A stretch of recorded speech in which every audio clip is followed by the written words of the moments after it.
भोले तेरी आरती, शिव शंकर तेरी आरती, सारा संसार करेगा हाथ जोड़ के। भोले तेरी आरती, शिव शंकर तेरी आरती, सारा संसार करेगा हाथ जोड़ के। बाबा तेरी आरती, त्रिपुरारी तेरी आरती, सारा संसार करेगा हाथ जोड़ के। भोले तेरी आरती, त्रिपुरारी तेरी आरती, सारा संसार करेगा हाथ जोड़ के। करेगा हाथ जोड़ के, करेगा हाथ जोड़ के, करेगा हाथ जोड़ के, करेगा हाथ जोड़ के। बाबा तेरी आरती, शिव शंकर तेरी आरती, सारा संसार करेगा हाथ जोड़ के। बाबा तेरी आरती, शिव शंकर तेरी आरती, सारा संसार करेगा हाथ जोड़ के।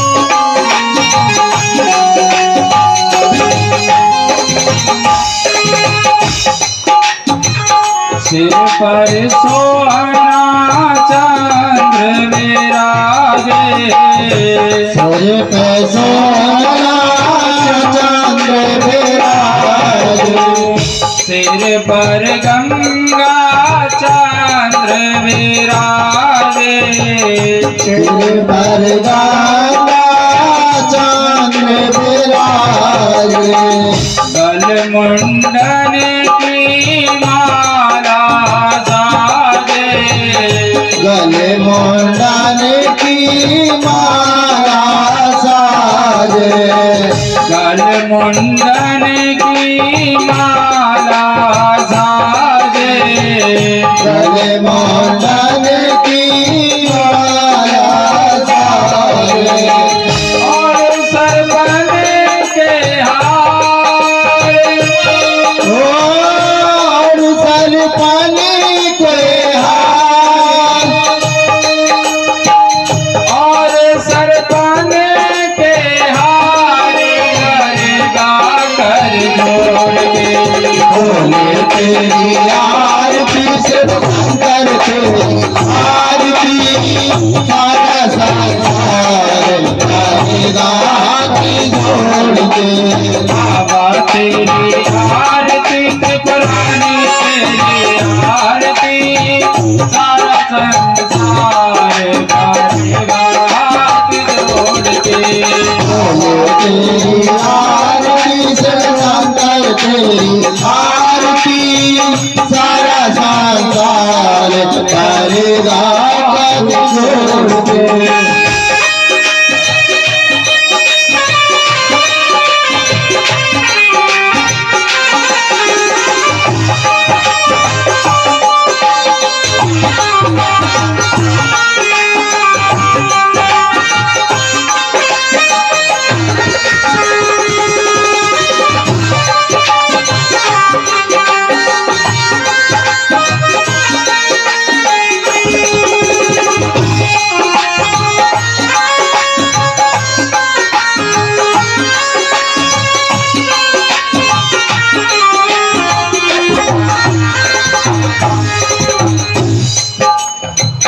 ब्रह्मादिक तेरो यश गावे ब्रह्मादिक तेरो यश गावे ब्रह्मादिक तेरो यश गावे ब्रह्मादिक तेरो यश गावे नारद सारद ध्यान लगावे नारद सारद ध्यान लगावे और करे जयकार करेगा कर जोर के बोले तेरी आरती शिव शंकर तेरी आरती सारा संसार करेगा बाबा तेरी आरती त्रिपुरारी तेरी आरती सारा संसार करेगा कर जोर के बाबा तेरी आरती त्रिपुरारी तेरी आरती सारा संसार करेगा जोड़ के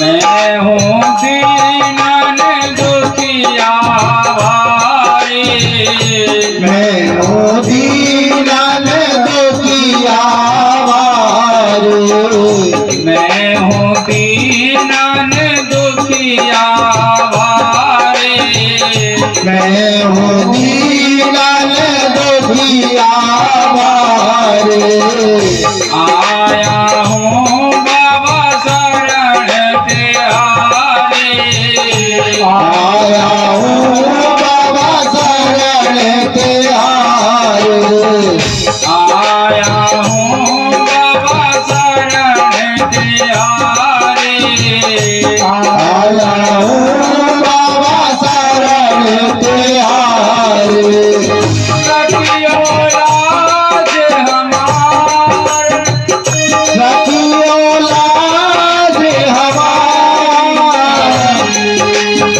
रखियो राज हमारे करेगा कर जोर के बोले तेरी आरती शिव शंकर तेरी आरती सारा संसार करेगा जोड़ के बाबा तेरी आरती त्रिपुरारी तेरी आरती सारा संसार करेगा कर जोर के बाबा तेरी आरती तुम्हारी तेरी आरती सारा संसार करेगा जोड़ के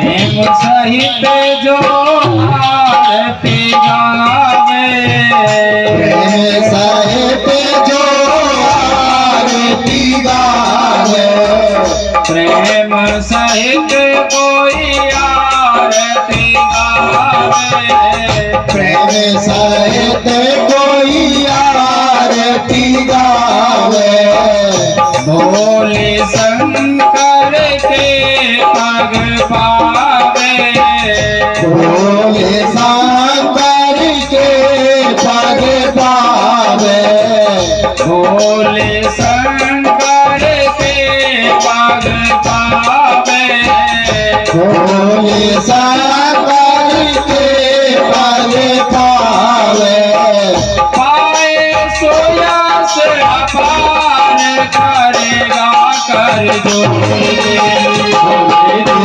आरती जब शंकर तेरी आरती सारा संसार करेगा हाथ जोड़ के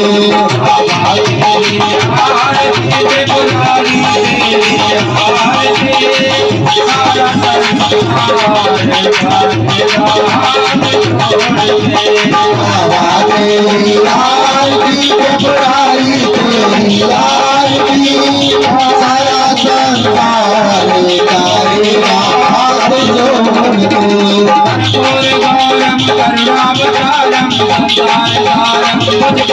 राम संत में प्यार बिंदे राम भवानी सैकम नमामि सारा संसार करेगा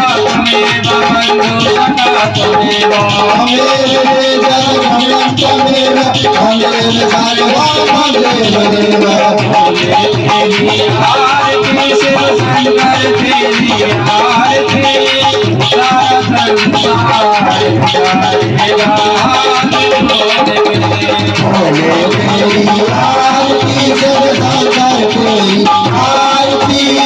सारा संसार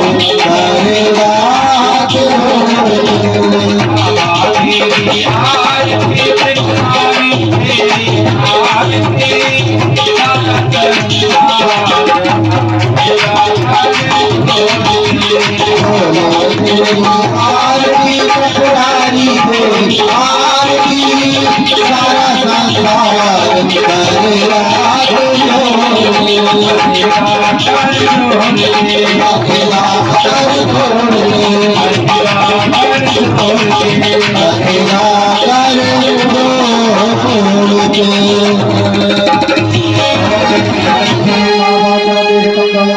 शांति अंदर शांति पृथ्वी शांति शांति उदय शांति प्रिया शांति श्रीदेवा शांति शांति सर्वं शांति शांतिरेवा शांति सामा शांति रेधि यतो यथा समीहते ततो नो वयं गुरु सन्न गुरु प्रजाभ्यो नमः ततोभ्यः शांति भवतु।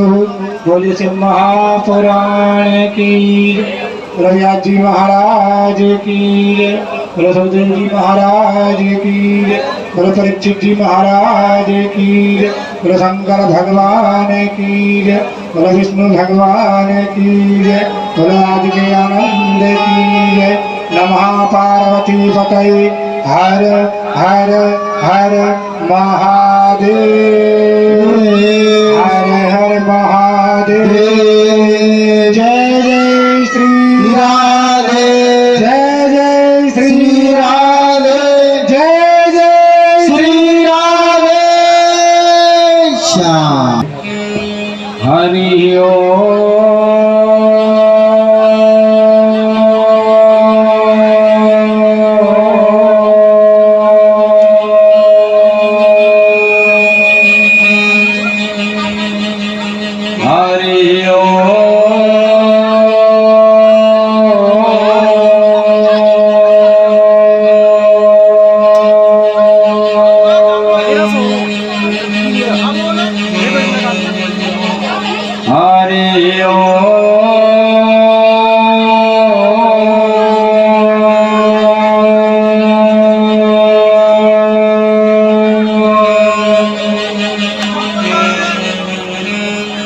श्री गणेशाय नमः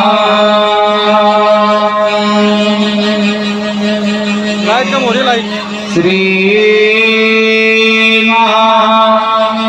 सरस्वत्यै नमः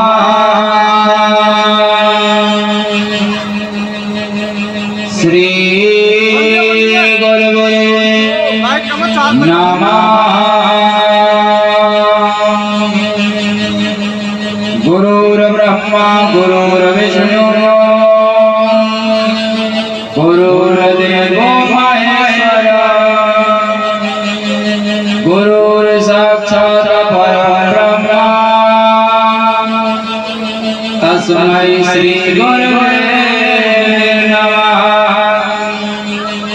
ध्यायेत्यं महेशं रजतगिरिनिभं चारुचन्द्रावहंसं रत्नाकल्पोज्ज्वलं परस्वर्गवराभिभ्यस्तं प्रसन्नं पद्मासीनं समन्तापेस्तुमर्गणे व्याघ्रत्यम्बसाना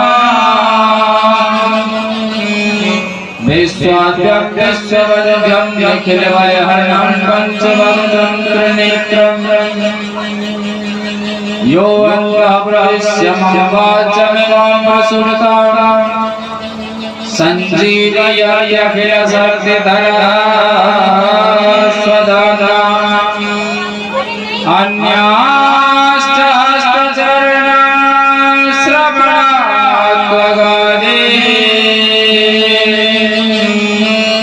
प्राणान्नमो भगवते पुरुषाय तुभ्यं देवजनमरणागखग प्रेतपितरागन्धर्व वन्दो किन्नररजनिचरा कृपाकरं मम शरणं। श्री श्री अनंत विभूषित श्री सद्गुरु चरण कमल जगत की अधिष्ठात्री देवी माँ जगदम्बा सूक्ष्म जगत में विराजमान देवगण दृश्य अदृश्य रूप में विराजमान संत समाज माताएं बहनें तथा लाडली बेटियां युवान भाई मेरे पूज्य बुजुर्ग और भी ज्ञात अज्ञात समस्त श्रोता समाज सभी को भगवत भाव से व्यासपीठ की ओर से जय श्री राधे जय श्री कृष्णा श्री शिवाय नमस्तुभ्यं। आज आपके कॉलोनी में चल रही भगवान शंकर की प्रत्यक्ष मूर्ति श्री शिव महापुराण दिव्य कथा का आज 7वां दिवस और विराम दिवस है। तो आइए अपने मन को महादेव चरणों में लगा करके वाणी को पवित्र करते हुए भगवान नाम कीर्तन के सहारे से कथा में प्रवेश करेंगे।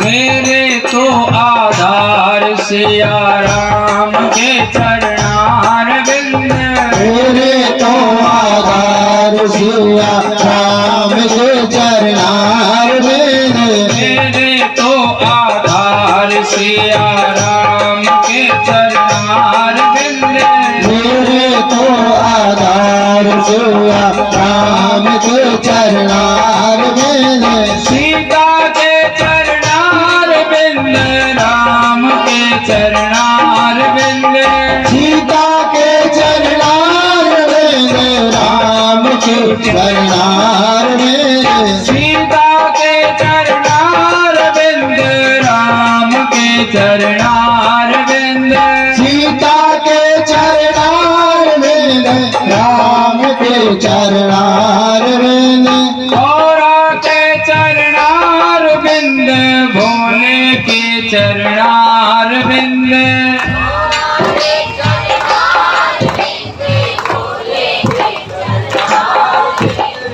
गौरा के चरणार बिंद भोले के चरणार बिंद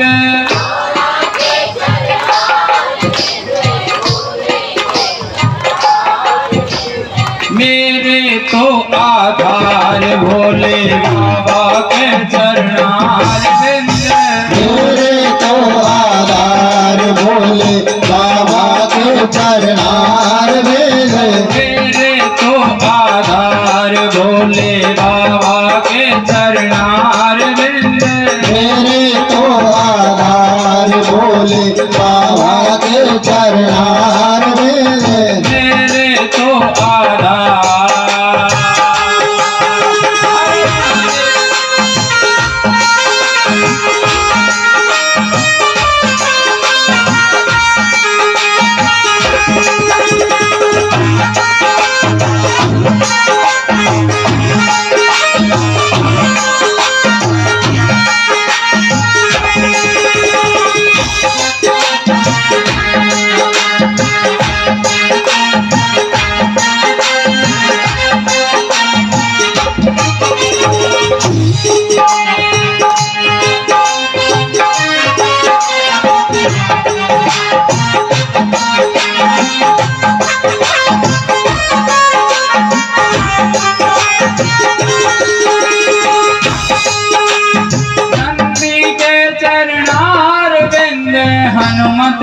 चरणार विंद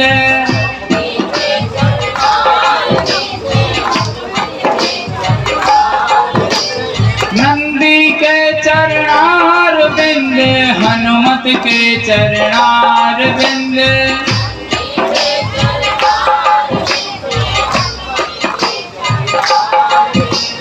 राधे के चरणार विंद कृष्णा के चरणार विंद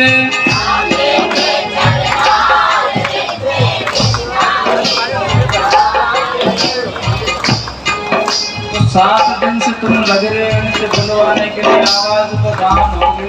बहुत सी तो ऐसी मैया है जिनका अभी भी करवा चौथ का असर है। आज की बात हो रहा है, कल से आपसे कहने में आएंगे तो थोड़ी सी आवाज बढ़ा करके बोलो, हाँ थोड़ी सी तेज और बोलो। राधे के चरणार विंद कृष्णा के चरणार विंद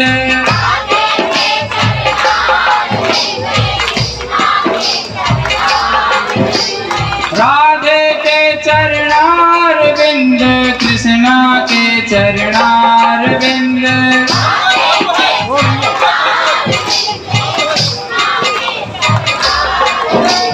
मेरे तो आधार नंदी बाबा के चरणार विंद मेरे तो आधार नंदी बाबा के चरणार विंद मेरे तो आधार नंदी बाबा के चरणार विंद मेरे तो आधार नंदी बाबा के चरणार विंद मेरे तो आधार हरे राम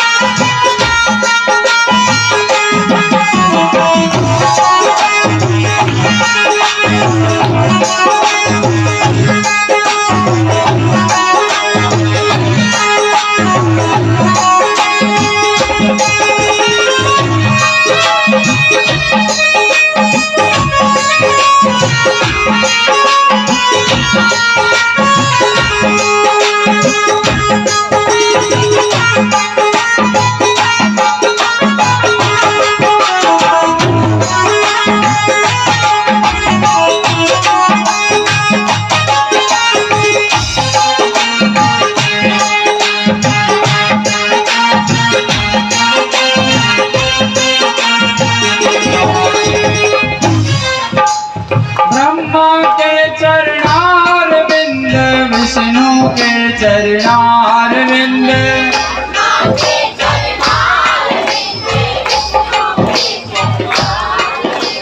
ब्रह्मा के चरणार विंद विष्णु के चरणार विंद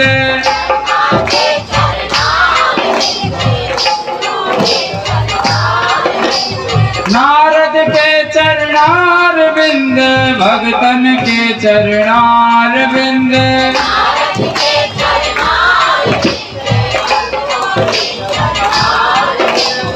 नारद के चरणार विंद भगतन के चरणार विंद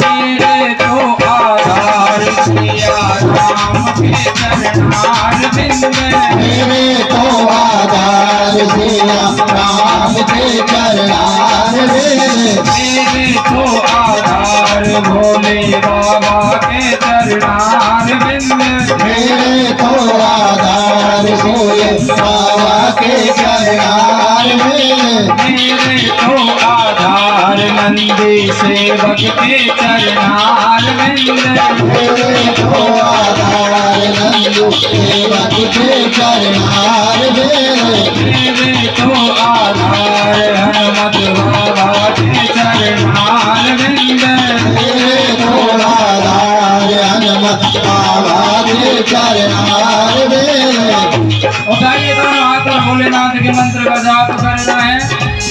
ओम नमः शिवाय ओम नमः शिवाय ओम नमः शिवाय हरि ओम नमः शिवाय ओम नमः शिवाय हरि ओम नमः शिवाय ओम नमः शिवाय हरि ओम नमः शिवाय हरि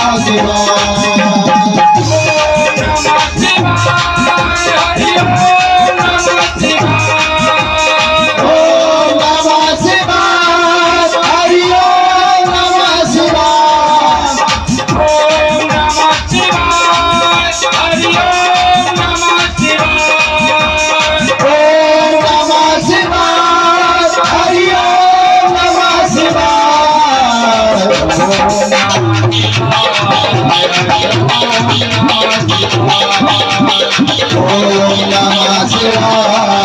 हरि ओम नमः शिवाय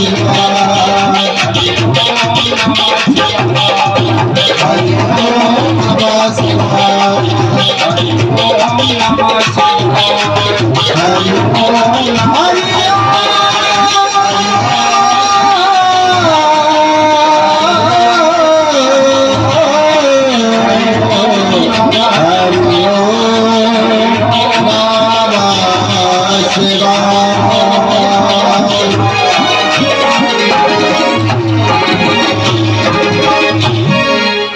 हरि ओम नमः शिवाय। आज आपकी कॉलोनी में कथा को चलते चलते सप्तम दिवस है और विराम तो कोई भगत बता सकता है कल कथा को किसी जगह विराम दिया गया था?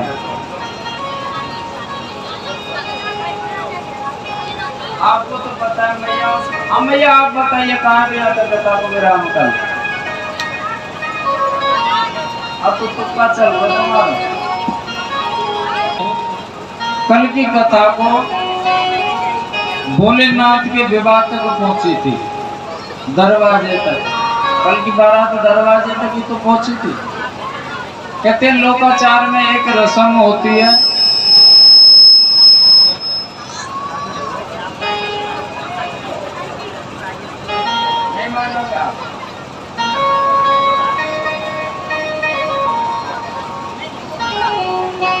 लोकाचार में रस्म होती है दरवाजे की। दरवाजे की क्या रस्म होती है कि उस पर माताएं टीका करती हैं। टीका करती है ना मैया? मैंने कहा पूछी बताइए ना, ध्यान तो घर पे रखो है, इन मैया के कह रहा हूँ। अच्छा टीका करती हैं। टीका करती हैं तो कहते हैं जितनी भी माताएं होती हैं सब दूल्हे का टीका करती हैं। ऐसे भोलेनाथ का भी हुआ। जब माता पार्वती की मैया ने जब उनका तिलक किया, बोले मेहमान इसमें कुछ नेक देना होता है, इसका सगुन देना होता है। बोले बताइए क्या सगुन दें? बोले जो आपका सबसे प्रिय गहना उसे दे दो। भोलेनाथ ने सुनते ही तुरंत सर्प को उतार के थाल में डाल दिया। रे भगवान ये कैसे मेहमान? बोले छोरी का विवाह इसके साथ में नहीं करना, ये तो वास्तव में बदतमीजी है। कहते हैं भोलेनाथ की छवि को जो जिस प्रकार मन में धारण करता है उसे वैसा ही दिखता। माता पार्वती और हिमालय राज को भोलेनाथ में कहते हैं देवों के देव महादेव के दिव्य रूप के दर्शन होते थे।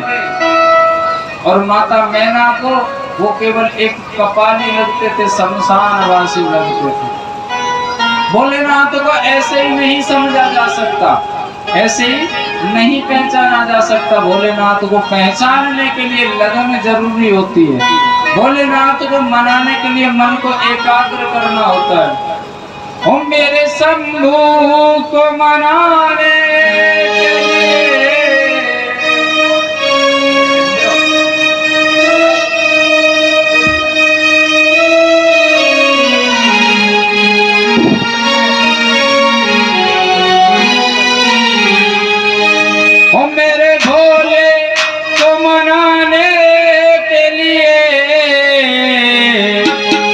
कुछ लगन और जरूरी है अभी, कुछ लगन और जरूरी है अभी, कुछ लगन और जरूरी है अभी, कुछ लगन और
ये माना कि अपराध हम करते हैं, माना कि अपराध हम करते हैं, माना कि अपराध हम करते हैं, ये माना कि अपराध हम करते हैं, हम बालक हैं तेरी शरण पढ़ते हैं, हम बालक है तेरी शरण पढ़ते हैं, हम बालक हैं तेरी शरण पढ़ते हैं, हम बालक है तेरी शरण पढ़ते हैं, आए हैं शरण तेरी भोले भंडारी, हम हाथ धर के पकड़ो काटो सारे दुख कम, हाथ धरो कृपा करो काटो सारे दुख करो, काटो सारे दुख कम।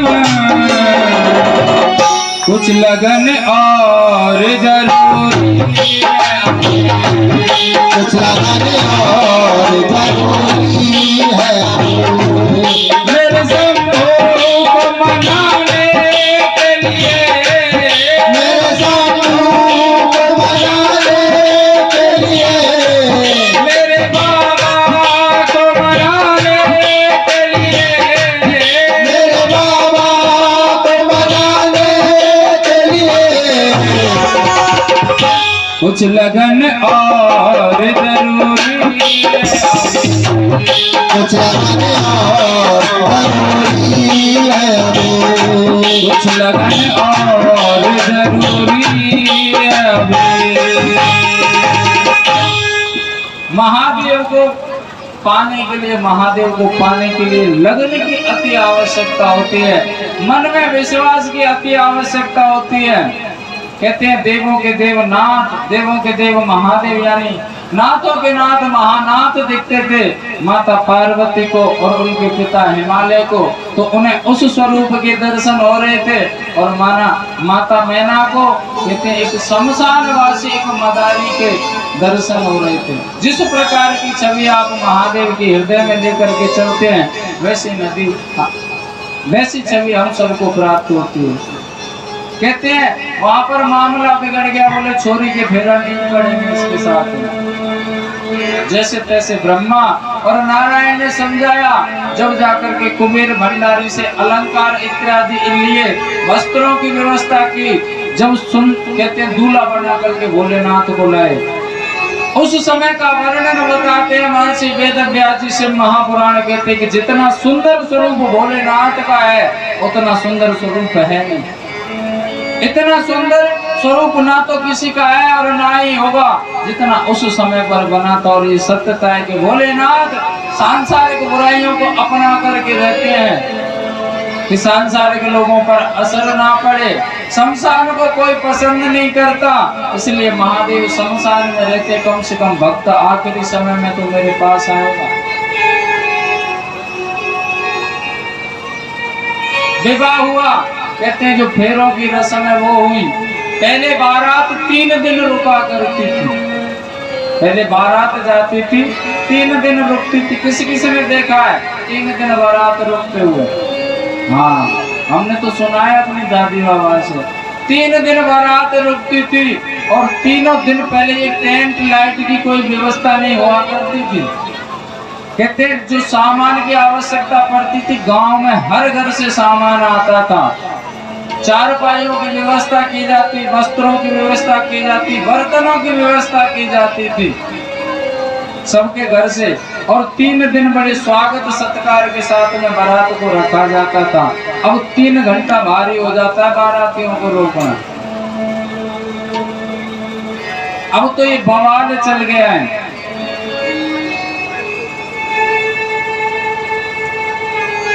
अब तो कहते ये बवाल चल गया जिसमें जो इंटरनेट चलती है, जो इसके सहारे से कितना भी समय पास किया जाता है। लोगों को उल्लू बना करके रख दिया है इस बवाल में। बवाल कहते हैं, मोबाइल कहते हैं, असली नाम बवाल होना चाहिए इसका। रात भर आदमी जागता है मोबाइल के चक्कर में और दिन में सोता है। और रात में कौन जागता है? उल्लू। और दिन में आराम से सोता है। बड़ा समय पास आशोल्लास होता था। कहते हैं उस समय पर वेद मंत्रों की बातें हुआ करती थी। एक पक्ष में हो जाते बेटी पक्ष के विद्वान लोग और एक तरफ हो जाते दूल्हा पक्ष के। आपस में शास्त्रार्थ चलता। इधर भोलेनाथ की मंडली में देवता भी हैं, ऋषिगण भी हैं, और इधर हिमालय राज्य की मंडली लगी हुई है।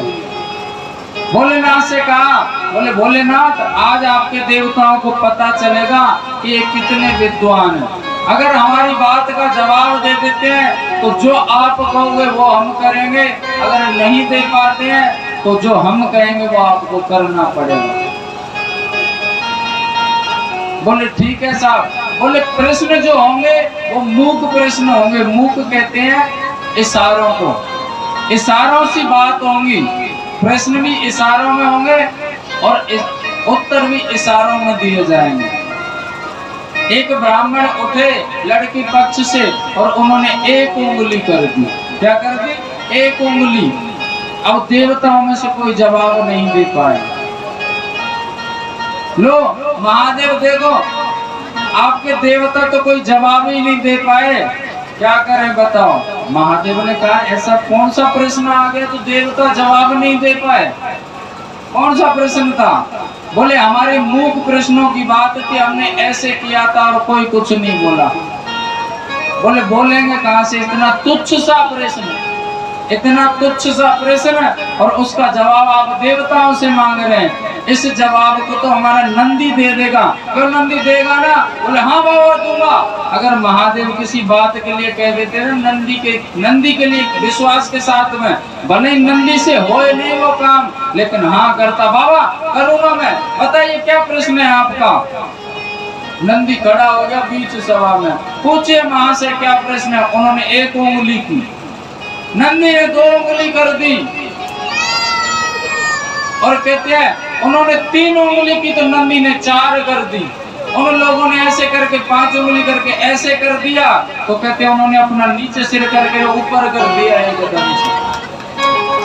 सबने कहा बोले बिल्कुल सही जवाब है, बिल्कुल सही जवाब है। महादेव बोले हमको भरोसा है हमारे नंदी पर, नंदी कभी मात नहीं खा सकता। और आज बताता हूँ इस बात को, जितनी शक्ति मेरे अंदर है उससे कई गुना, अनंत गुना नंदी के पास में है। लेकिन नंदी हमेशा पक्षपात से नहीं चलता, बराबर का दर्जा देकर के चलता है सबको। मनुष्य को किसी की मेरी सेवा करने की आवश्यकता नहीं है, मेरे नंदी के चरण पकड़ ले और नंदी कैलाश तक ले आएगा उसे। जैसे माता सती के पुष्पों को पहुंचाया था ना कैलाश पर्वत पर, ऐसे अगर कोई भक्त मेरे नंदी की भी शरण ले ले, मेरे भक्त की भी शरण ले ले, उसका उद्धार मैं यूं ही कर देता हूं। एक महाशय बोले भैया वो बात तो ठीक है कि नंदी ने सही बताया, लेकिन इनसे पूछो तो सही प्रश्न क्या है और आपने क्या उत्तर दिया है। बोले लो जी लो, इसमें पूछने की कौन सी बात है। इन महाशय ने हमारी तरफ एक उंगली की मतलब कि हम आपको एक मारेंगे। हमने कह दिया ओहो हम कैसे एक खा लेंगे, हम इनमें 2 देंगे। इन्होंने कहा कि हम 3 मारेंगे, तो हमने कह दिया हम 4 मारेंगे। इन्होंने ऐसे करके ऐसे घूंसा बनाया, तो हमारे हाथ से तो घूंसा बनता नहीं, इसलिए हम है बैल मोटी बुद्धि, जो हम तो मुंडक मारेंगे। बड़ा हास उल्लास का समय था वो। कहते हैं जब तीसरे दिन माता पार्वती विदा होने को थी, जब माता पार्वती का विदाई होने की जो रस्म होती है तो लड़की रोती है। अब नहीं रोती, पहले रोती थी। अब तो एक आध किसी की आंखों में शर्म होगी, वो थोड़ी सी नेका देर रोएगी, बगल में लेकर जो किल्ली सी मार के बोले साइड में लगा लेना, कोल्ड ड्रिंक पिएंगे।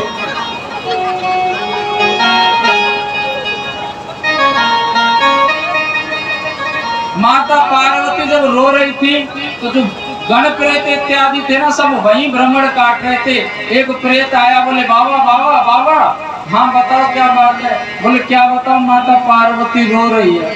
मैया रो रही है, क्यों रो रही है, क्यों रो रही है। गण ने बताया कि जब माता पार्वती कह रही थी अपने पिता के गले से लिपट करके कि मैं आपके बिना कैसे रहूंगी, मुझे आपकी याद आएगी। भोलेनाथ बोले सुनो, पार्वती से बोल दो कि रोने की कोई आवश्यकता नहीं है, हम सब यहीं रहेंगे। हम सब यही रहेंगे, हम कोई विदा नहीं करवा रहे, क्योंकि मैंने पार्वती को इस जन्म में वचन दिया है कि पार्वती इस बार मैं अपनी वजह से कोई आंसू, तेरे आंखों में आंसू नहीं आने दूंगा।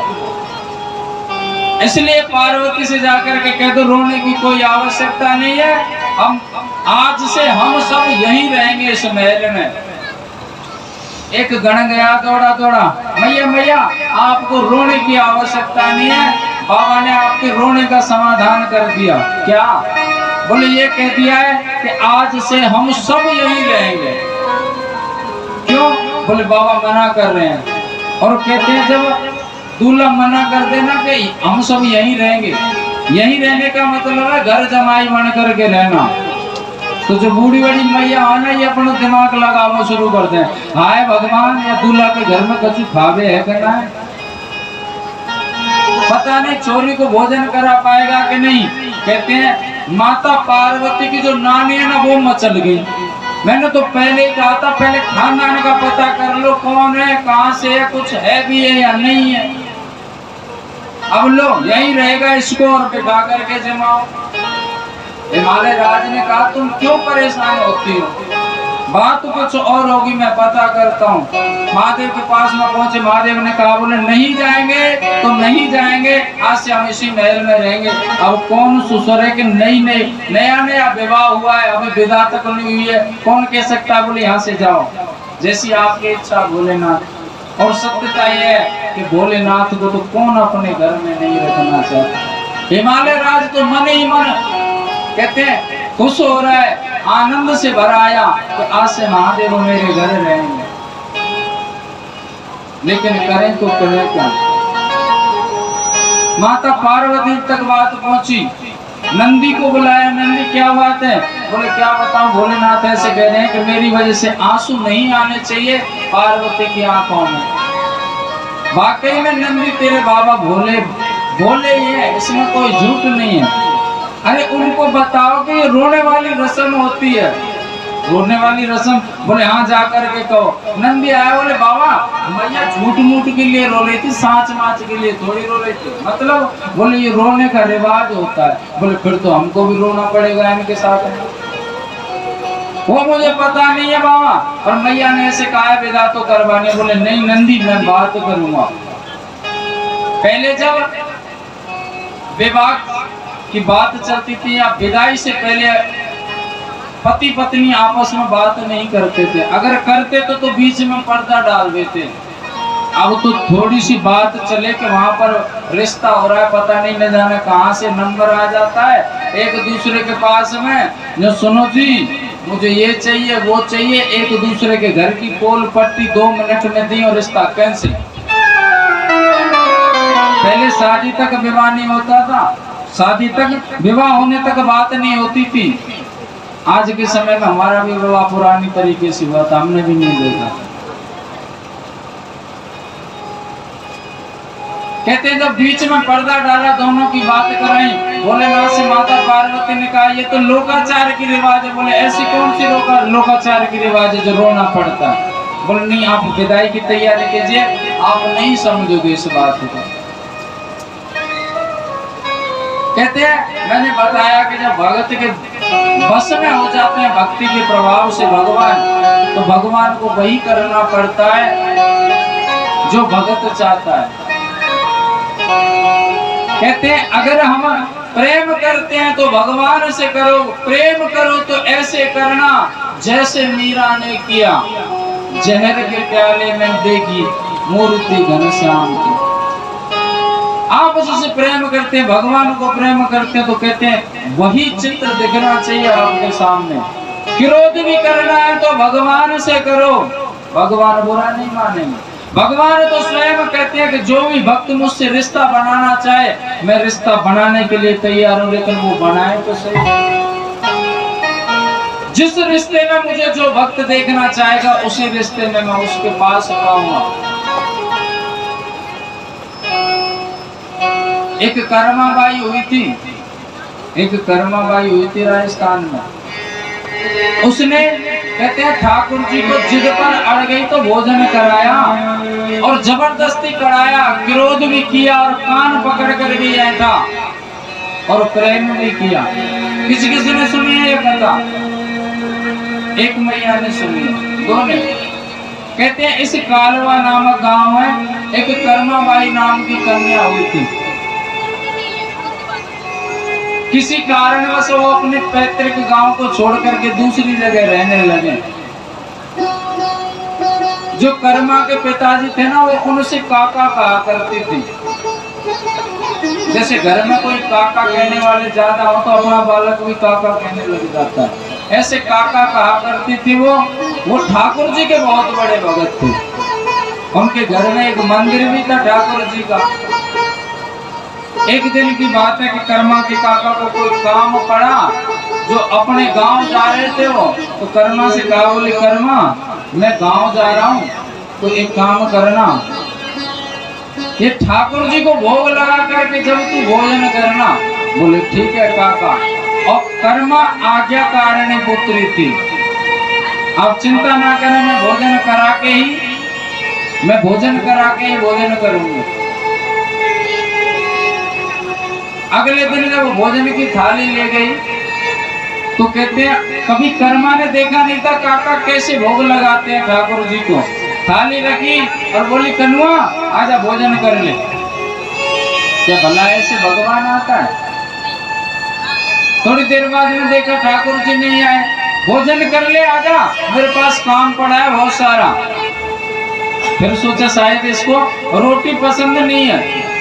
रोटी रखी, दोबारा पराठे बनाए, थाली में फिर ले गई दही के साथ में। बोले अब आजा, तुझे रोटी पसंद नहीं, कोई बात नहीं अब कर ले। लेकिन ठाकुर जी नहीं आए।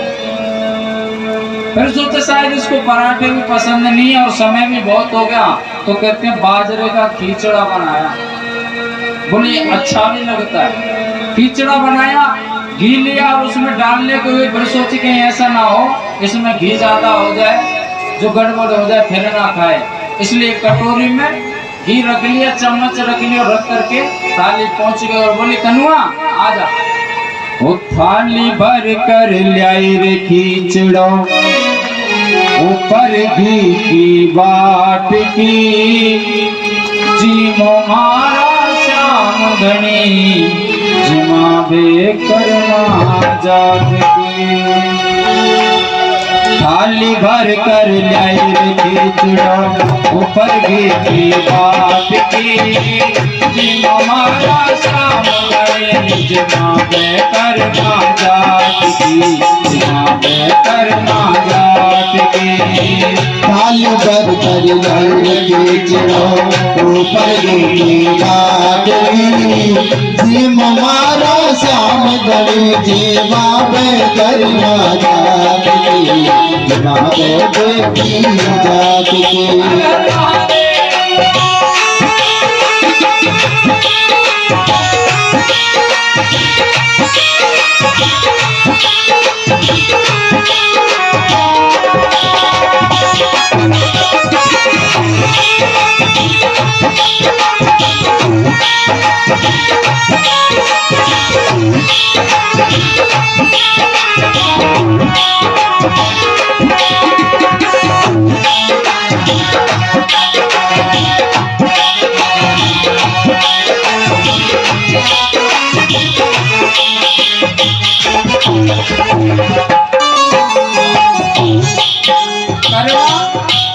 भोजन करा रही है, आजा कनुआ भोजन कर ले। उसको पता ही नहीं था काका भोजन कैसे। उसे तो ये लगता था कि साक्षात भोजन करते हैं, लेकिन जब खिचड़ा भी ले आए फिर भी नहीं आए। अरे कनुआ आजा खा ले, मैं परेशान हो गई। तुझे पता है वो 3-4 का टाइम हो गया, मुझे काम भी पड़ा और मैंने भी सुबह से कुछ नहीं खाया। फिर कर्मा को लगा कहीं ऐसा तो नहीं है कि इससे भोजन काका के हाथ का अच्छा लगता हो। तुझे इसे भोजन काका की अच्छा, भोजन हाथ का अच्छा लगता हो काका के, तो सुने काका आज आने वाले नहीं, उनको तो पता नहीं कितना समय आएगा। काको मारो गाँव गए ना जाने कब તમારો ગામ ગયો છે ના જાને કદી આવેલો તમારો ગામ ગયો છે ના જાને કદ આવેલો તમારો ગામ ગયો છે ના જાને કદી આવેલો के भरोसे तू तो सवरिया मोही रह जावेलो झूठ भरोसे तू तो सबरिया तू कोई रह जावेलो कहीं ऐसा तो नहीं तुझे काका के हाथ का भोजन अच्छा लगता है तो काका अभी नहीं आने वाले, पता नहीं न जाने कितना टाइम लगेगा। उसके भरोसे अगर रहा ना तो भूखा ही भले ही मर जाना तू। और सुने, अगर मुझे लगता है कि तुझे रोटी पसंद नहीं है तो मैं पराठे बना करके लाई। पराठे भी शायद तुझे पसंद नहीं थे तो खिचड़ा बना करके लाई हूँ। अगर तुझे ये भी पसंद नहीं तो कम से कम मुंह से तो बोले कि मुझे अच्छा नहीं लगता। तू जो कहेगा ना कनुआ वो मैं तेरे लिए बना दूंगी, लेकिन तू इतना परेशान मत कर। तू जो कहे वो मैं बना करके लाऊं, लेकिन आज लेट हो गई हूँ। सुन, आज तू खिचड़ा ही खा ले, कल बड़े सुंदर चीज खिलाऊंगी तुझे। हमारे राजस्थान में बनती है छाछ की रावड़ी। आज जिमाऊं तने खिचड़ो हो, आज जिमाऊं तने खिचड़ो काल रावड़ी छाछ की। जिम मारो सावधानी जिमाऊं करना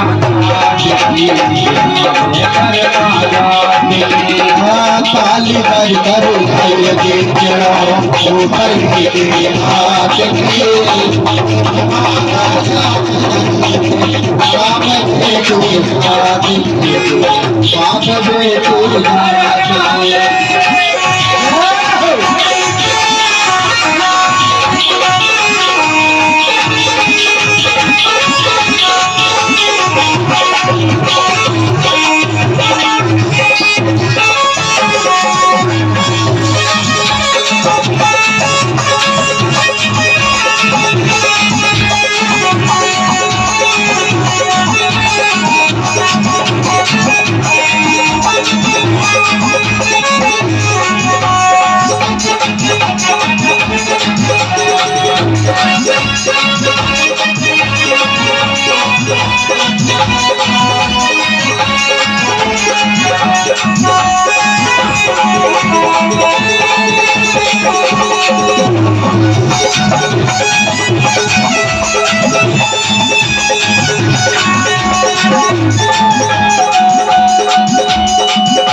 तू खिचड़ा खा कर तुझे छाछ की रावड़ी खिलाऊंगी। बड़ी आनंदमय होती है, आनंद आता है उसको पाने में।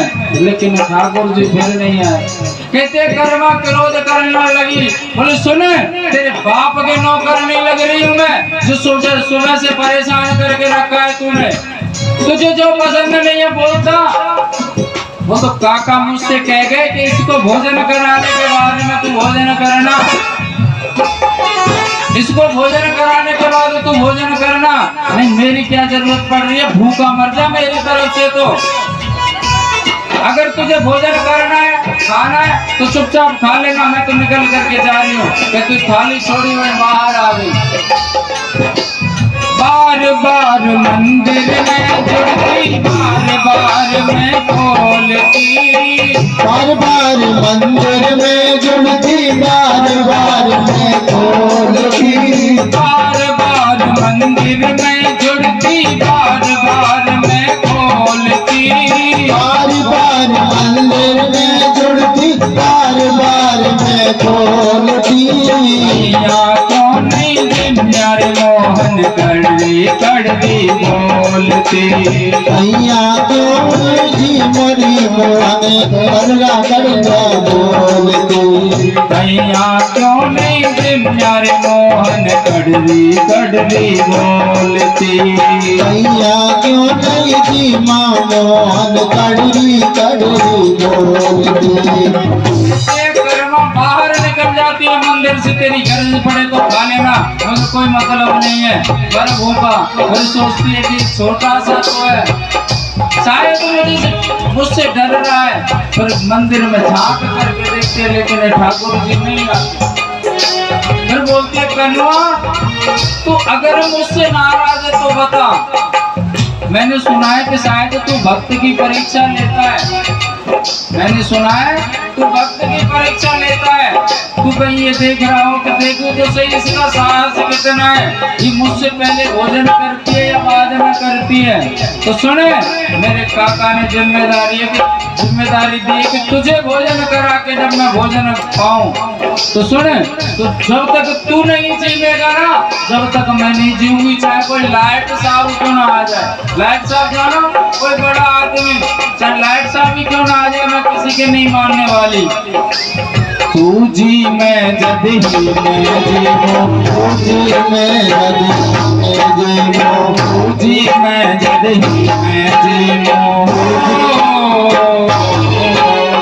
तू जी मैं जद ही मैं जीवो, मानो ना कोई लाट के, जीवो मारा सब गणेश मामे करवा जाट की,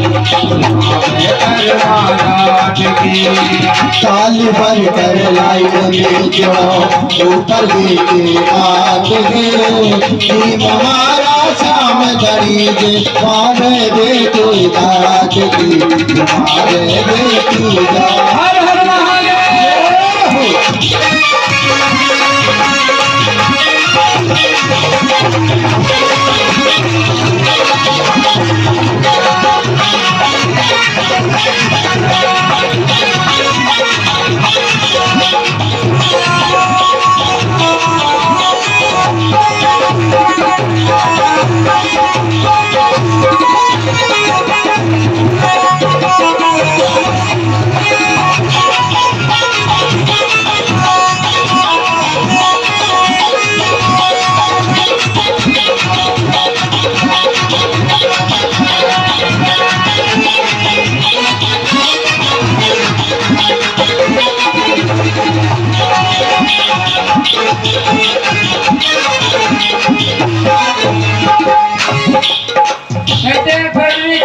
बोलती है मंदिर से बाहर भी निकल जाती, फिर सोचती है ये भूखा रह जाएगा, बालक तो है ही है, लौट करके देखती है ठाकुर जी नहीं मिलते।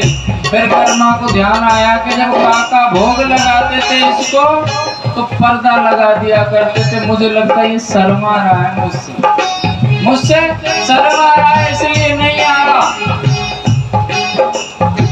और उस दिन कर्मा ने क्या किया, पर्दा भूल गई थी, पर्दे को खोल करके धुल दिया था और लगाना भूल गई थी, इसलिए मन में सोच रही कि पर्दा नहीं लगा पा रही हूँ इसलिए ये भोजन नहीं कर रहा है। तो कहते हैं राजस्थान में लुगड़ा पहनते बड़ा लंबा चौड़ा, उल्टा मुंह करके खड़ी हो गई और लुगड़े को पकड़ करके ऐसे पकड़ लिया और बोली आजा, पर्दा लगा लिया।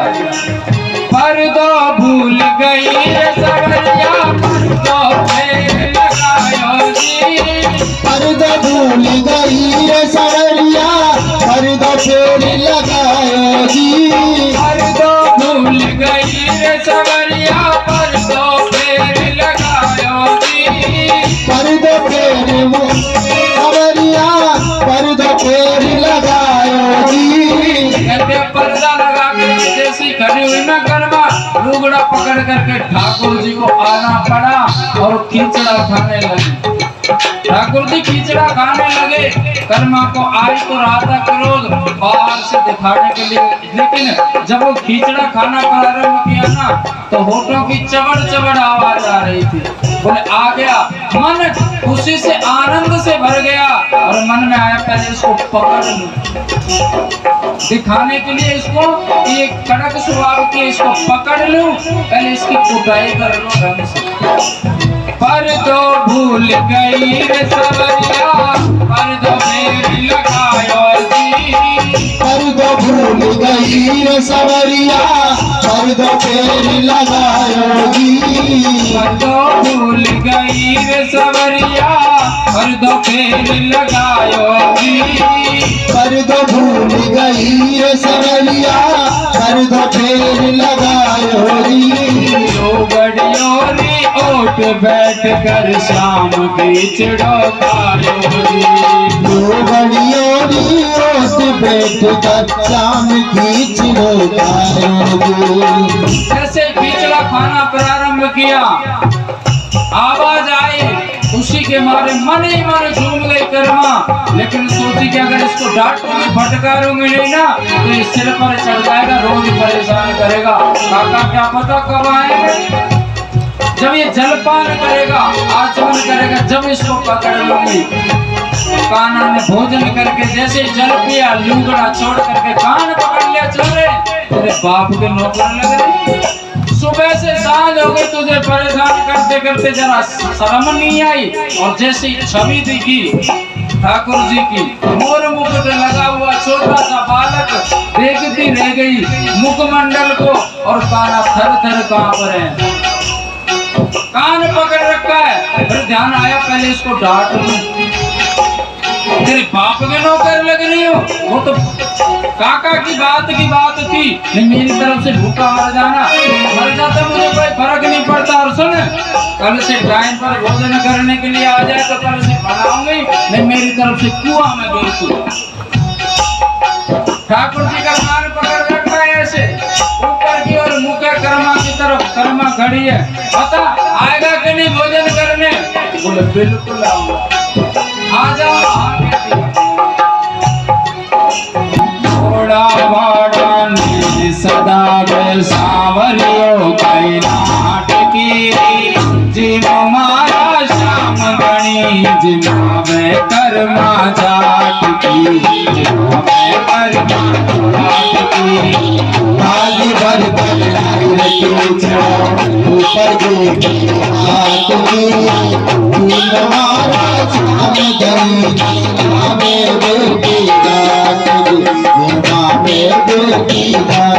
की थाली भर कर लाई रखी चिड़ो ऊपर की बात की, जिम हमारा श्याम गणी जिमा में कर्मा जात की, जिमा में कर्मा जात की।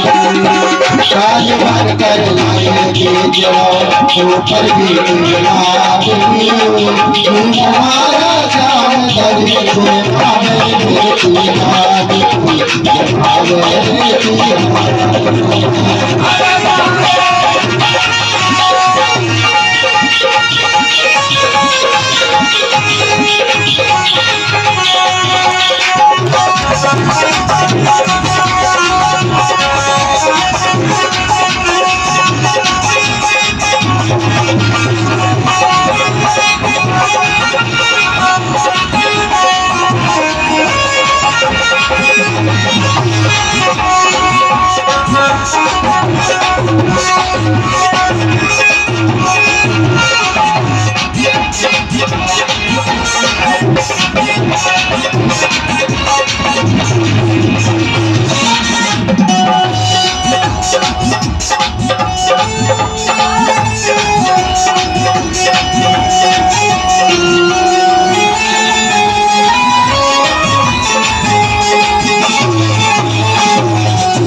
एक बात बता, जब मैं इतनी तेज हूँ, कड़क स्वभाव है मेरा, जब तूने मुझे परेशान किया तो भोले भाले भक्तों को कितना परेशान करता होगा।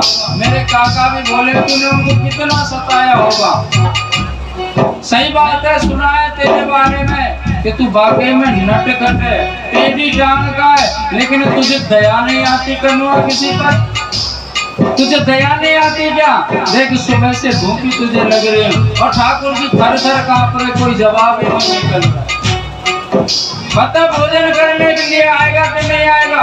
बोले हाँ आ जाऊंगा। कन्वा उस दिन चले गए और अगले दिन से जैसे ही कन्वा रोटी लेकर के आया, कुछ भी बना करके लाए, तुरंत रखे और ठाकुर जी प्रकट और भोजन पाकर चले। कर्मा भोजन लेकर के आती और जितना भी लाती सब चट कर जाते ठाकुर जी। कर्मा ने मन में सोचा, मुझे लगता है ये कहीं ना कहीं भूखा रह जाता, नहीं जब पेट भर जाता है ना तो कुछ ना कुछ तो छोड़ता है, लेकिन उसे ये नहीं पता कि भोजन करते हैं तो थाली में झूठन छोड़ते हैं। ठाकुर जी पूरा भोजन चट कर जाते और कर्मा 2 रोटी हर बार बढ़ा करके लाते, रोज 2-2 रोटी बढ़ा करके ला रही। स्थिति ये हो गई, थाली सिर पर रख कर ले जाया करती थी, भोजन भी रखी, छोटा सा बालक और सब चट कर जाए। एक दिन कर्मा के काका आ गया, कर्मा ओ बेटी कर्मा, और कर्मा रसोई घर में लग रही, आटा इतना सारा लगाने के लिए। हाँ काका आ जाओ, रसोई में हूँ। काका आए, देखा कर्मा आटे में लग रही है भूसा मारने के लिए। बेटा कोई रिश्तेदार आया घर में? नहीं तो ये किस लिए? काका आप नहा करके आओ, बाद में बताऊं। तो एक काम कर, भोग लगा करके आ, जल्दी मैं स्नान करके आता हूँ, मुझे भूख लगी है। कर्मा सिर पर रख करके ले गई थाली, भोजन करा के आई, थाली को हिलाती हुई ला रही थाली। काका ने कहा बेटी मुझे भोजन दे दे। बोले काका अभी आपको थाली लगा रहे हैं। बोले थाली क्यों लगा रही है? जो ठाकुर जी को भोजन भोग लगा करके आई वो ला करके दे दे। कर्मा ने कोई ध्यान ही नहीं दिया, उसकी समझ से मार दूसरी थाली लगाई, काका को दे दी। अगले दिन बेटी तू ही भोग लगा करके आ। अगले दिन फिर लेगी काका के सामने, इतनी रोटी? बोले हाँ, जा तू जो कर रही है वो करती रहे, मुझे कोई। गए मंदिर में, फिर थाली हिला करके लाई, बेटी इसमें तो रोटी लेकर के गई, वो कहाँ है? बोले काका आप तो ऐसे पूछ रहे हो जैसे आपने इसको कभी भोजन नहीं कराया, सब चट कर जाता है। आप लेकर के जाते थे 2 रोटी सी के छोंक हो रहा है, उसका घाट हो रहा है, इतनी साफ कर जाता है। काका को लगा कि इसको शायद कोई भ्रम हो गया है, कोई कुत्ता बिल्ली इसके मुंह मंदिर में जाकर के मुंह लग गया है, जो रोज ले जाता है, ये तो पर्दा लगा देती होगी। अगले दिन फिर लेकर के ये थाली हिला करके लाई, बेटी इसमें तो रोटी। बोले क्या बताऊं काका, रोज रोज क्या बताऊं, सब चट कर जाता है वो काला कल्लू का। क्या बेटी भगवान वो मंदिर में बैठा वो भोजन करता? बोले बिल्कुल करता। और माँ के काका की जमीन खिसक गई, जीवन निकल गया भक्ति करते करते, लेकिन ठाकुर जी ने कभी मूर्ति से निकल करके भोजन नहीं किया, ये इसने किया। क्या बेटी तू सत्य बात बता, वो भोजन करता? बोले हाँ करता है। तू मुझे दिखा सकती है, दर्शन करा सकती है? बोले करा सकती है, इसमें क्या दिक्कत? रोज आता है भोजन करने के लिए, जब मैं भोग लगाने जाऊँ आप साथ में चलना मेरे।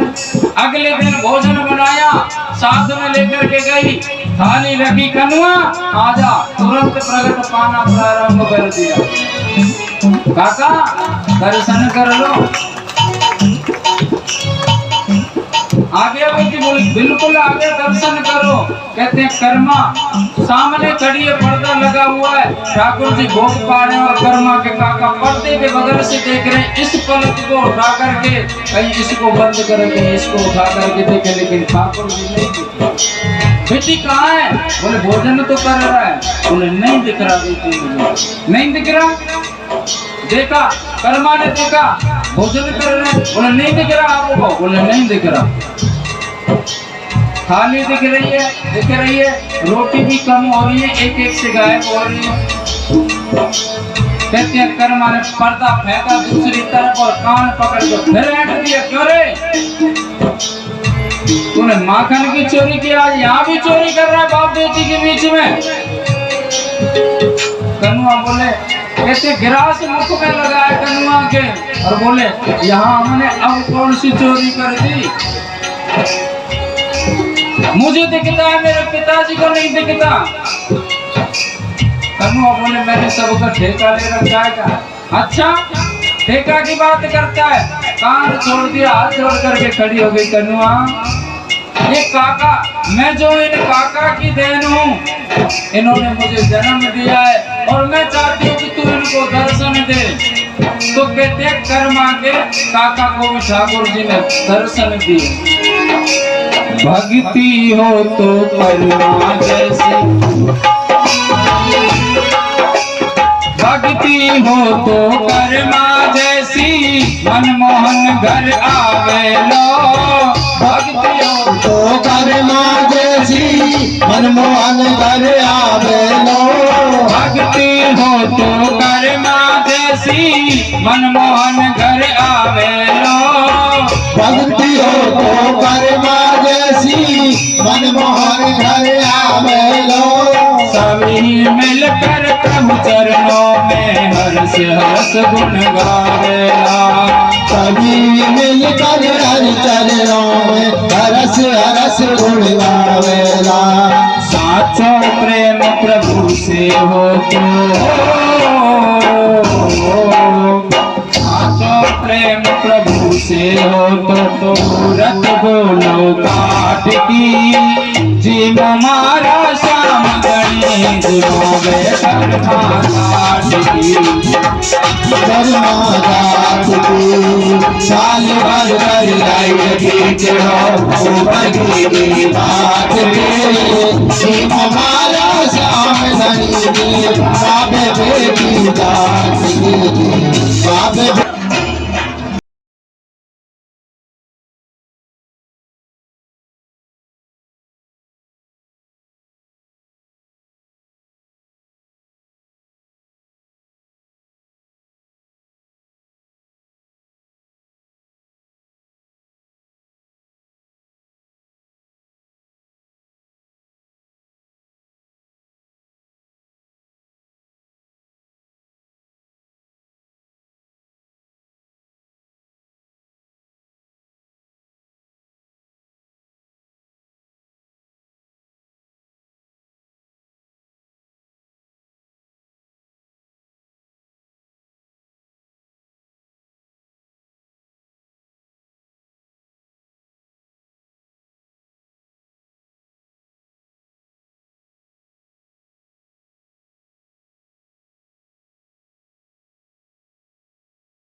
जलम प्रवाहपाहितस्थले गले बलं बलं विताम्बुजं गतुङ्गविनाटपर्वयञ्जिकारचण्डताण्डवं नमोऽस्तु शिवः शिवं शिवः शिवम्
दीवानी बन जाऊंगी मस्तानी बन जाऊंगी भोले की दीवानी बन जाऊंगी दीवानी बन जाऊंगी, भोले की दीवानी बन जाऊंगी, भोले की दीवानी बन जाऊंगी, दीवानी बन जाऊंगी, मस्तानी बन जाऊंगी, दीवानी बन जाऊंगी, मस्तानी बन जाऊंगी, दीवानी बन जाऊंगी, मस्तानी बन जाऊंगी, दीवानी बन जाऊंगी, मस्तानी बन जाऊंगी, भोले की भोले की दीवानी बन जाऊंगी। अरे महादेव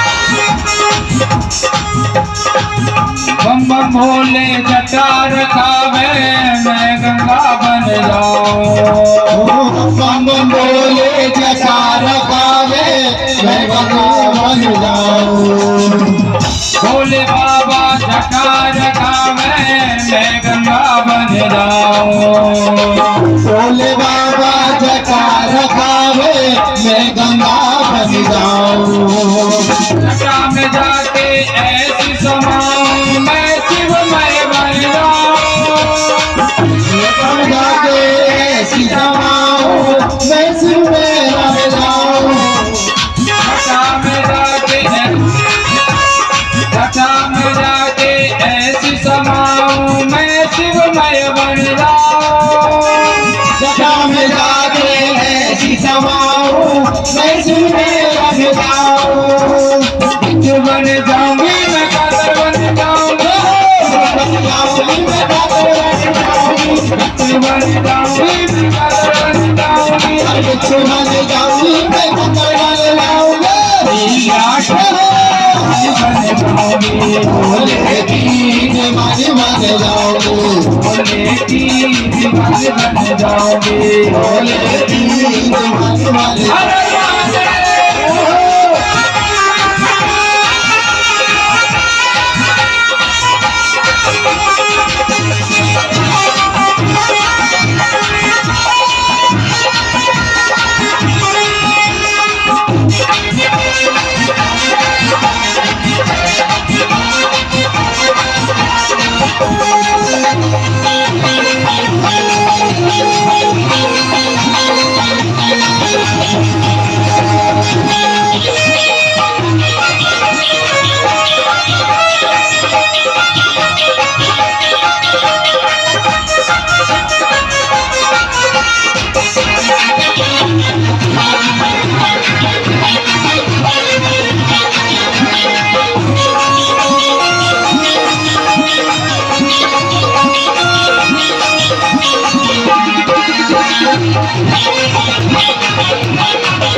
बम बम भोले भस्मी रमावे मैं भस्मी बन जाऊं, बम बम भोले भस्मी रमावे मैं भस्मी बन जाऊं, भोले बाबा भस्मी रमावे मैं भस्मी बन जाऊं, भोले बाबा भस्मी रमावे मैं भस्मी बन जाऊं, भस्मी बन के ऐसी लिख दूं मैं पावन हो जाऊं, भस्मी बन के ऐसी लिख दूं मैं पावन हो जाऊं, भस्मी बन के ऐसी लिख दूं मैं पावन हो जाऊं, भस्मी बन के ऐसी लिख दूं मैं पावन हो जाऊं, बन जाऊंगी मैं भस्मी बन जाऊंगी, बंदर बन जाऊंगी मैं भस्मी बन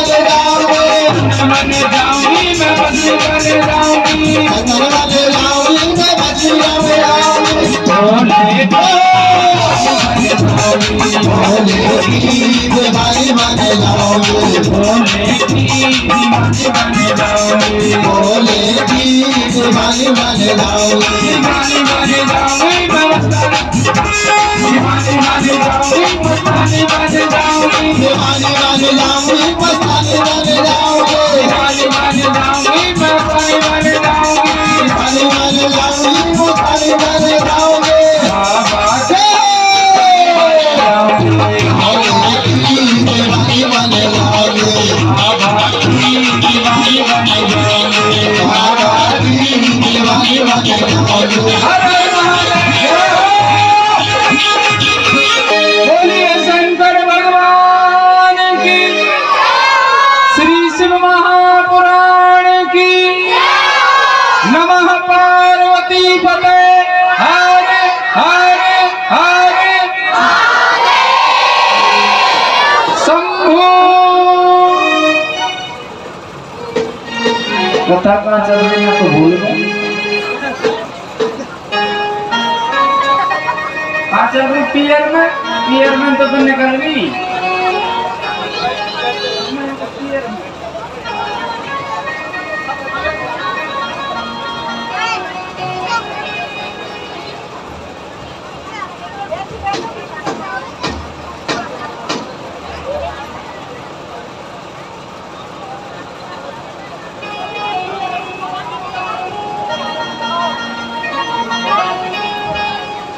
लास्ट दिनांक बतरा में जैसे कथा को मौके कहाँ मिले तो कथा पांडाल में सब मिल जाए।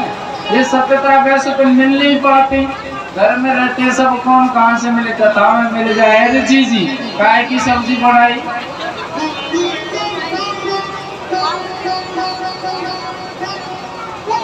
हाजर को गलुआ बनाया होगा।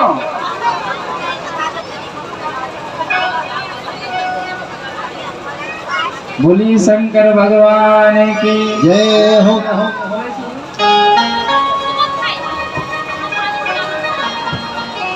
कहते भोलेनाथ माता पार्वती को विदा करा करके ले गए। माता अनुसुईया ने जो ससुराल की प्रक्रिया पूरी होती है वो करवाई।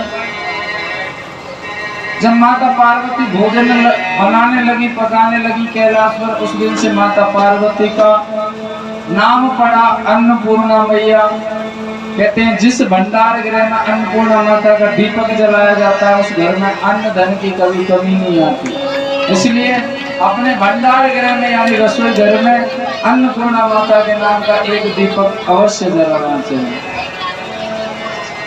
प्रथम संतरायण योग अभ्यास के द्वारा एक पिंड उत्पन्न हुआ था और उसे अग्नि भगवान छुपा करके भाग रहे थे और गंगा में प्रवाहित किया तो उस पिंड के 6 खंड हो गए और 6 कृतिकाएं वहां पर स्नान कर रही थी। उनके गर्भ में जाकर के वो ठहर गया। समय आने पर 6 कृतिकाओं के 6 बालक हुए और भोलेनाथ ने उन 6 को एक किया, वही कार्तिकेय महाराज कहलाए।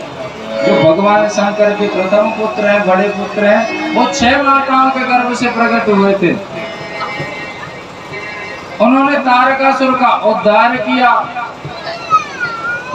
अरे मैया, एक बाबूजी खेल रहे बालक, मैया कौन है दानी जो फोन पकड़ा दिए?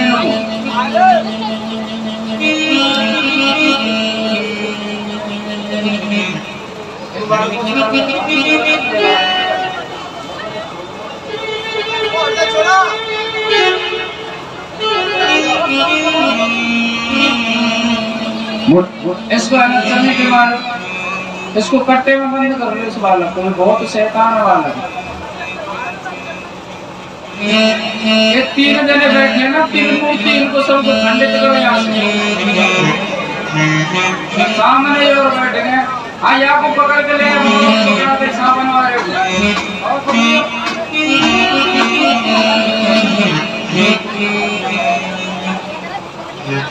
बोली शंकर भगवान की जय। शिव महापुराण की नमः पार्वती पदे हर हर हर महादेव शंभो।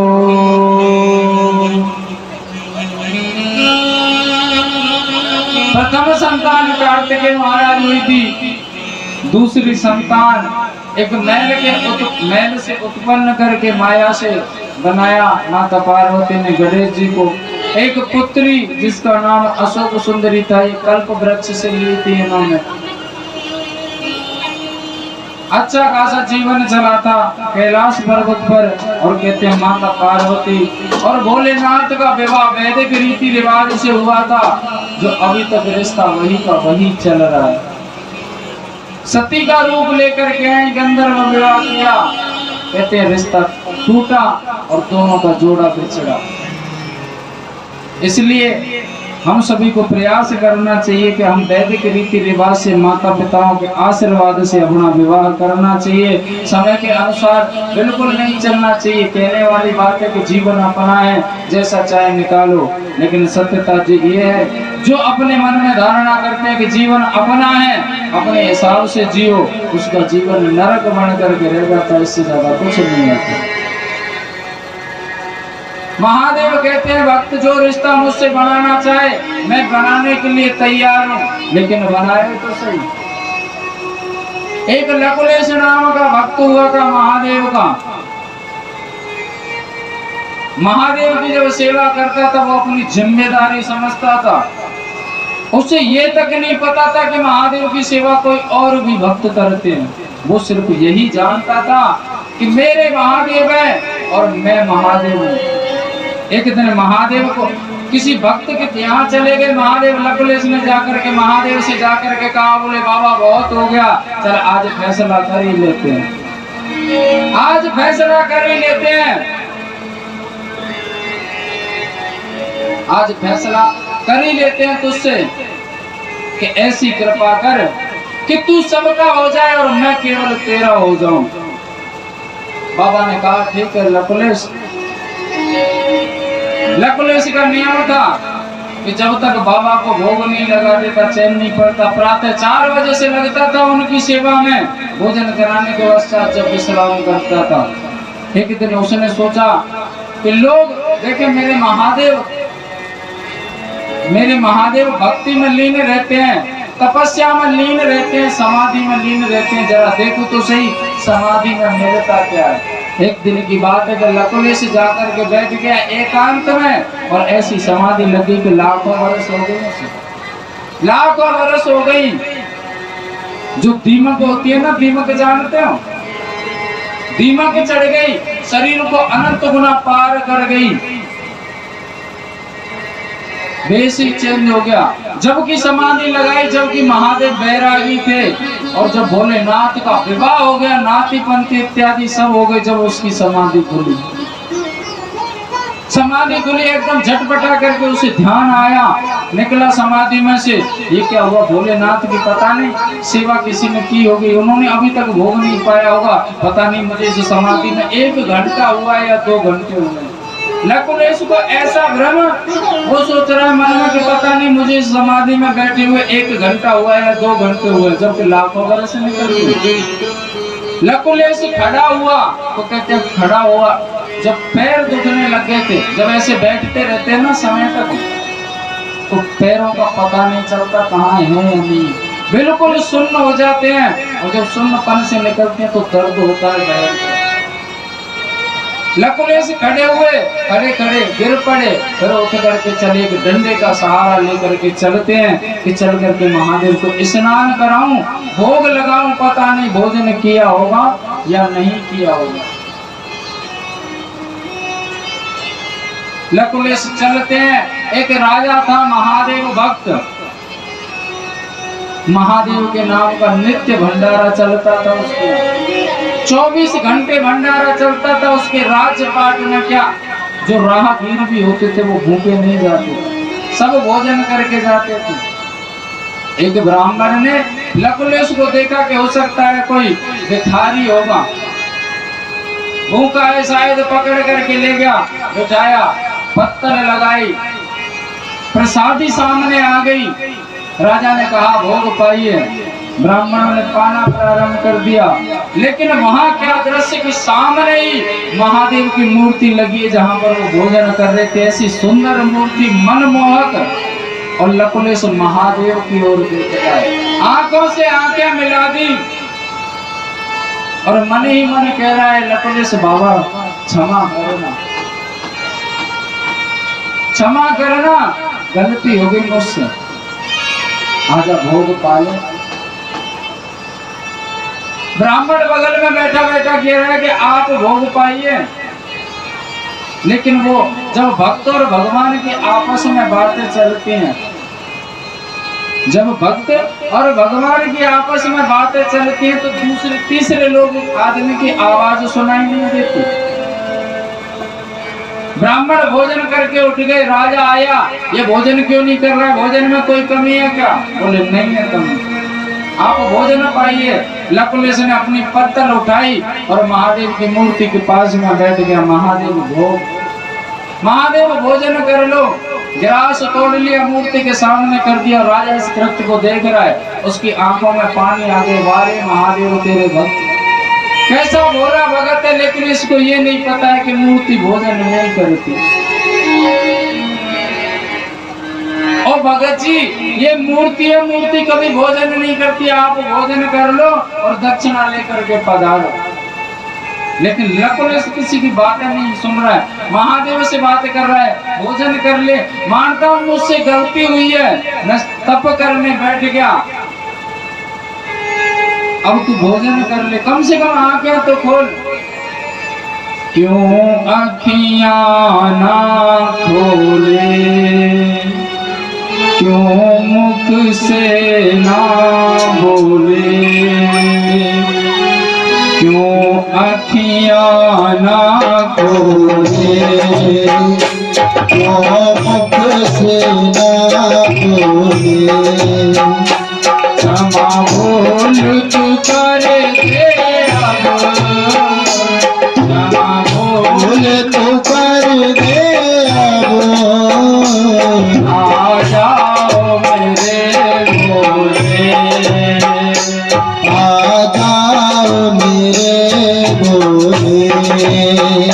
क्यों अखियां ना खोले, क्यों मुख से ना बोले, क्यों अखियां ना खोले, क्यों मुख से ना बोले। अरे कुछ तो बोल, भोजन कर ले, तू भूखा है, मैं जानता हूँ कि तूने मेरे बिना भोजन नहीं किया होगा, लेकिन महादेव भोजन नहीं करते हैं, राजा देख रहा है। तप करने में भोला,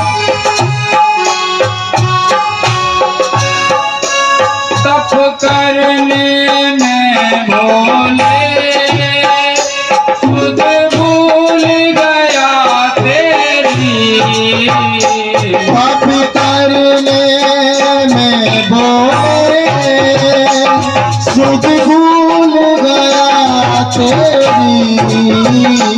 तप करने में बाबा सुध भूल गया तेरी, पापी करने में बाबा सुध भूल गया तेरी। कई दिन से भूखा तू, कई दिन से भूखा तू, कई दिन से भूखा तू, कई दिन से भूखा तू। अब भोग लगा लो, मोतिया ना खोले, क्यों मुख से ना बोले, क्षमा बोल तू कर दे अब, क्षमा भूल तो कर दे अब, आ जाओ मेरे भोले, आ जाओ मेरे भोले।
वही बालक हूँ मैं तेरा लकुलिस।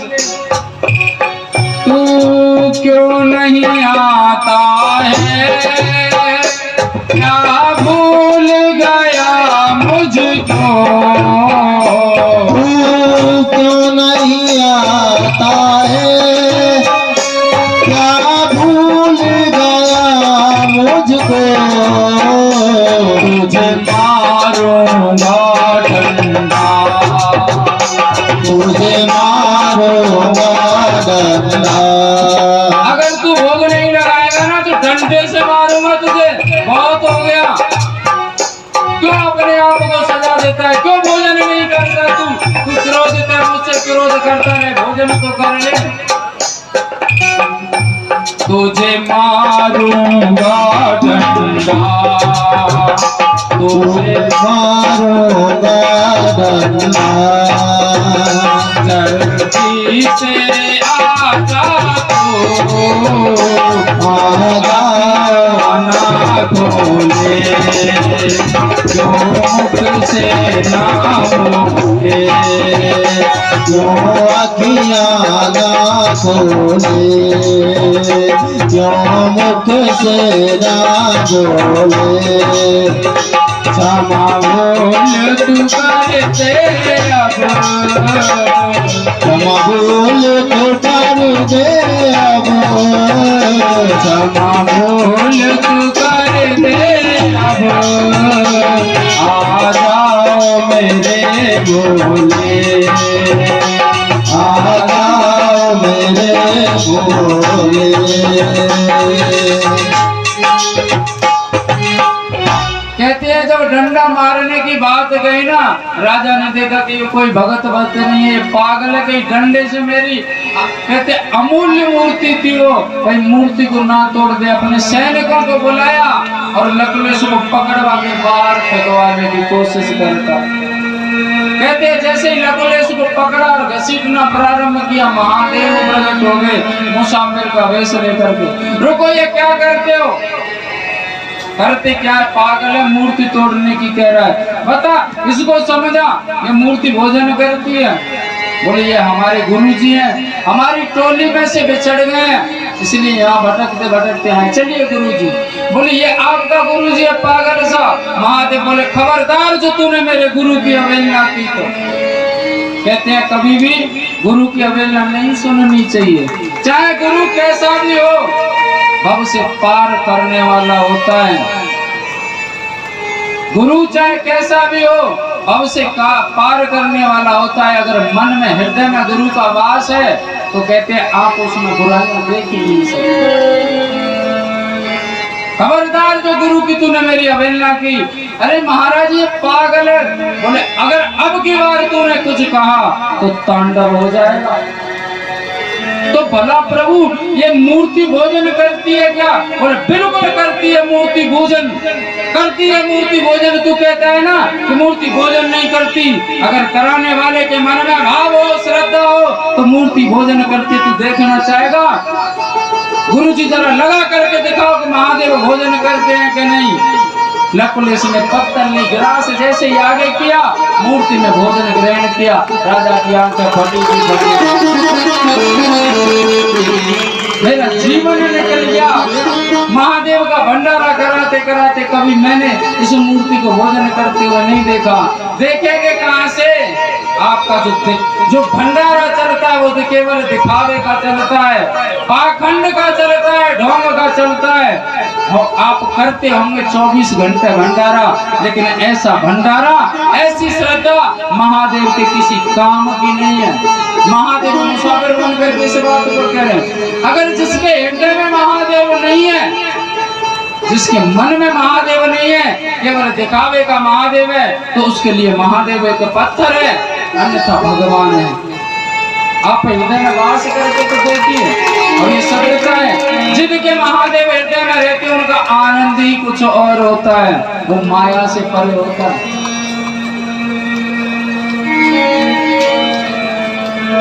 अगर आपको जीवन में कोई परेशानी आ जाए तो इस बात की गारंटी देता हूं, लेकिन अपने आप को सौंप दो महादेव को। जो भी करेंगे महादेव करेंगे, जो नहीं करेंगे वो ही महादेव करेंगे। अपना कुछ श्रेय मत दो, आप तो जिस कर्म के लिए आए उसको करो, बाकी सब महादेव पर जोड़ दो, कभी नैया डूब नहीं सकती। एक भजन लिखा था हमने, शायद एक दिन गाया भी था। हारा हूँ बाबा पर तुझ पर भरोसा है। ये सत्य बात है, आजमा करके देखना। दुनिया जब ठोकर लगा दे आप संसार के लोगों से, कहते हैं कभी उम्मीद मत करना। अगर कोई परेशानी है बाबा से जाकर के कहना, बाबा तुरंत सुनेगा। हारा हूँ बाबा पर तुझ पर भरोसा है। हारा हूँ बाबा पर तुझ पे भरोसा है। हारा हूँ बाबा पर तुझ पे भरोसा है। हारा हूँ बाबा पर तुझ पे भरोसा है। जीतूंगा एक दिन मेरा दिल ये कहता है। जीतूंगा एक दिन मेरा दिल ये कहता है। मेरे माझी बन जाओ, मेरे माझी बन जाओ, मेरी नाव चला जाओ। मेरे माझी बन जाओ, मेरी नाव चला जाओ। मेरे भक्त को बाबा भोले तुम गले लगा जाओ। दुनिया ये बेगानी है, आज मैंने जानी है, आज मैंने जानी है, दुनिया ये बेगानी है। हारा हूँ बाबा पर तुझ पे भरोसा है।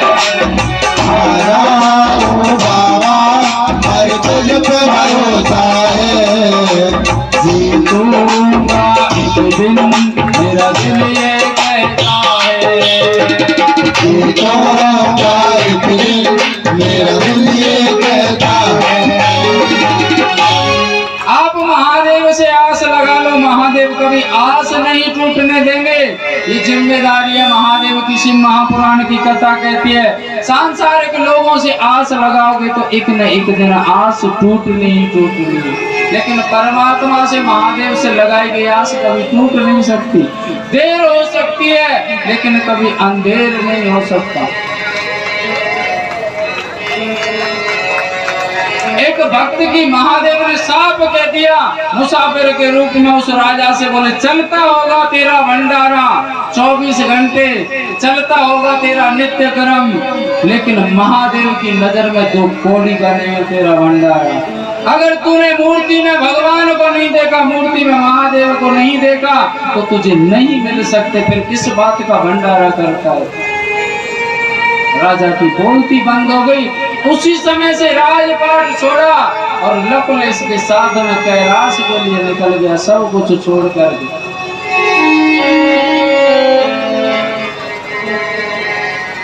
महादेव से आप रिश्ता तो बनाइए, अपना सुख दुख आप रो करके तो देखिए, बात करके तो देखिए। अगर शिवलिंग जो साक्षात महादेव है बात ना करे आपसे तो कहना। लेकिन मन में विश्वास और श्रद्धा अति आवश्यक है। अगर आप अपना दिमाग लगाओगे तो दिमाग से तो महादेव भगवान किसी को मिले नहीं, वो तो केवल भाव को मिलते हैं। भाव का भूखा हूँ मैं और भाव ही एक सार है, भाव से मुझको भजे तो भव से बेड़ा पार है। भगवान को किसी धन दौलत की आवश्यकता नहीं, वो केवल मन देखते हैं कि मेरे लिए कितना समर्पित रहता है, कितना समर्पण करता है अपना।